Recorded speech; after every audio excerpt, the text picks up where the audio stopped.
বরিশাল নগরীতে ন্যায্য মূল্যের রমজানের টিসিবি পণ্য বিক্রি শুরু হয়েছে। আজ মার্চ মাসের 4 তারিখ রোজ বুধবার সকাল থেকেই নগরীর 30টি ওয়ার্ডে বিক্রির কার্যক্রম শুরু হয়েছে। সকাল থেকেই টিসিবির পণ্য বিক্রির শুরুতে প্রতিটি দোকানে বেশ ভিড় দেখা গেছে। জনপ্রতি কার্ডে 5 কেজি চাল, 2 কেজি ডাল, 1 কেজি চিনি, 1 কেজি ছোলা বুট, 2 কেজি তেল, 1 কেজি খেজুর দেওয়া হচ্ছে।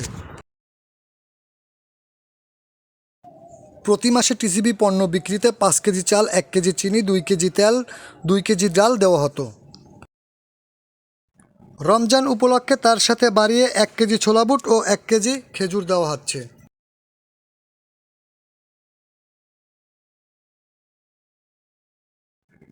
এদিকে রমজানের মাঝামাঝি সময় টিসিবি পণ্য দেওয়ায় ক্ষোভ প্রকাশ করেছেন সাধারণ ক্রেতারা। তারা জানিয়েছে রমজানের শুরুতে এই মালামাল দেওয়া হলে তাদের কিছুটা ভোগান্তি কম হতো। কি কি মাল দিতেছেন আজকে থেকে?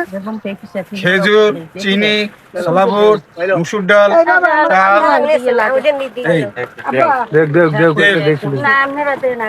আচ্ছা, চাল কত কেজি? তেল চাল 5 কেজি, কাঠপতি, ডাল 2 কেজি, তেল 2 লিটার, চিনি 1 কেজি, ছোলা 1 কেজি, খেজুর 1 কেজি।